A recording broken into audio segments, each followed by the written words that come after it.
So the legacy WNBA fans never cease to amaze me how little of the sport of basketball they know.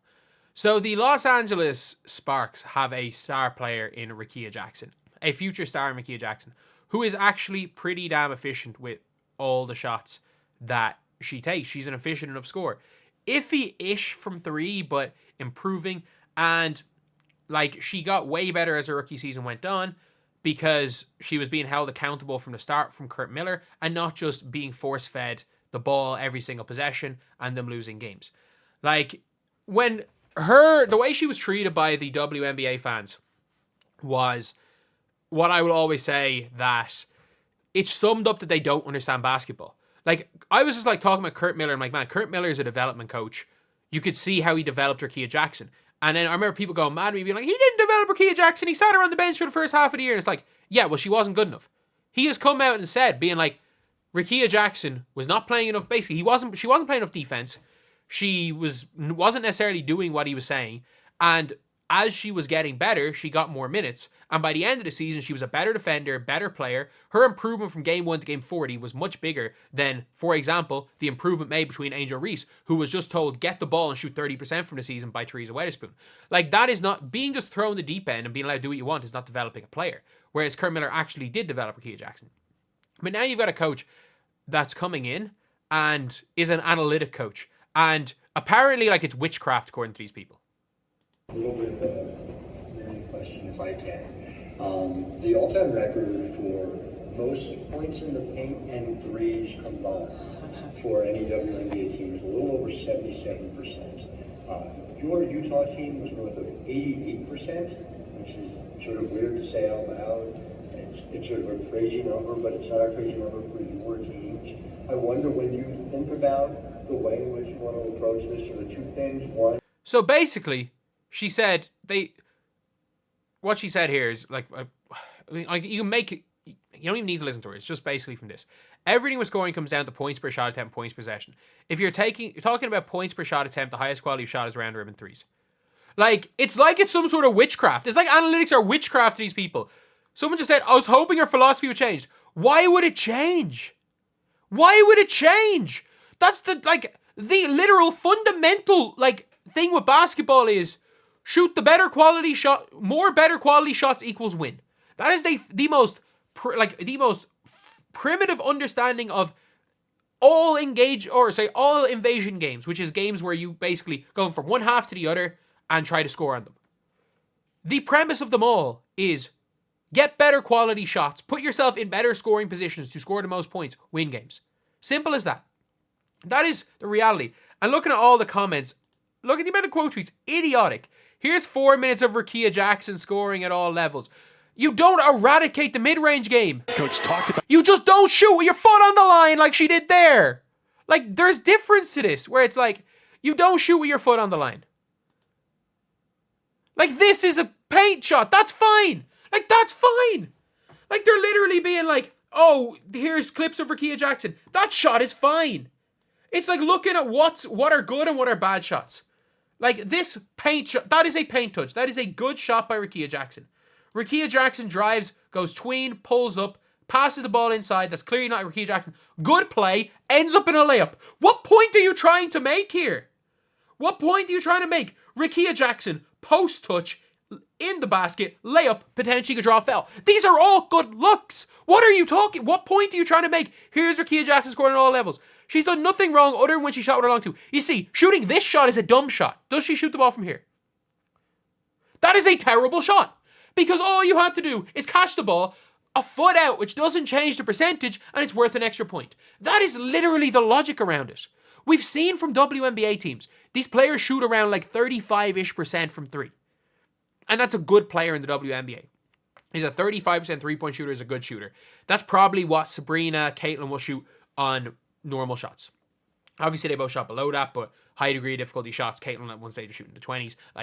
We've seen, it is what it is. Both players with 2 cold streaks. But this shot right here, the reason it's a bad shot is if she was back a foot, it's worth an extra point. That's why it's a bad shot.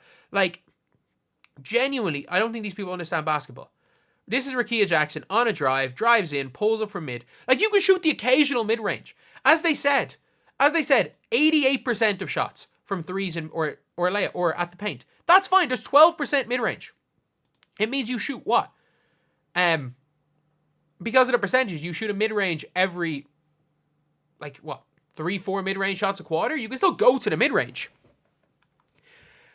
The WNBA is not ready for analytical coaching styles. Rickea can score on all 3 levels, guys. She's pure scoring. All these quotes where he's acting like this coach just ended her career.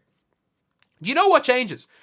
All that changes is, instead of her shooting a shot from a foot inside the 3-point line, she shoots it from a foot further back. Same percentage shot. That is literally... they wanted her specifically. She said no long two, sabotage. Y'all know Rickea got them threes in her. Jackson is going to be able to shoot the 3 ball. Understand the concern with playstyle infiltrating the W and become more what we see in the NBA. No, it's not going to become more of what we see in the NBA. The players aren't athletic enough to just burn by 5 out and dunk every single possession. You're just going to be seeing more Dallas Wings play.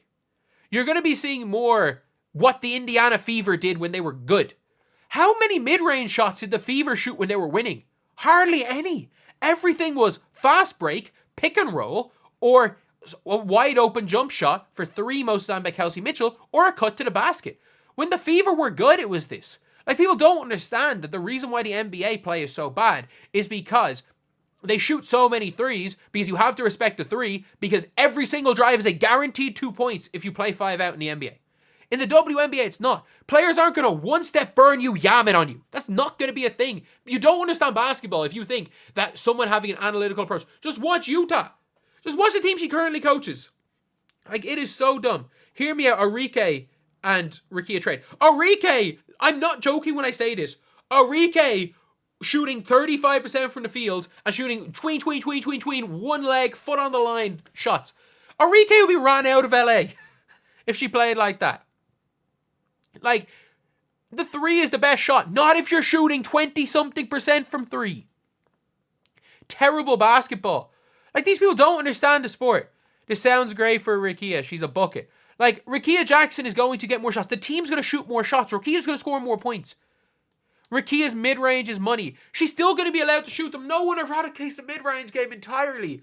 Even the most progressive offenses, you still have to have a mid-range game. It's the fact that you're not your first option. You can go to the mid-range game. CP3 when he was at his peak. Kevin Durant even now can go to the mid-range game. The difference is that you shoot the 3 because it's worth more points. It means it brings the defense out, which allows you to get easier paint touches. And it means your mid-ranges are more open.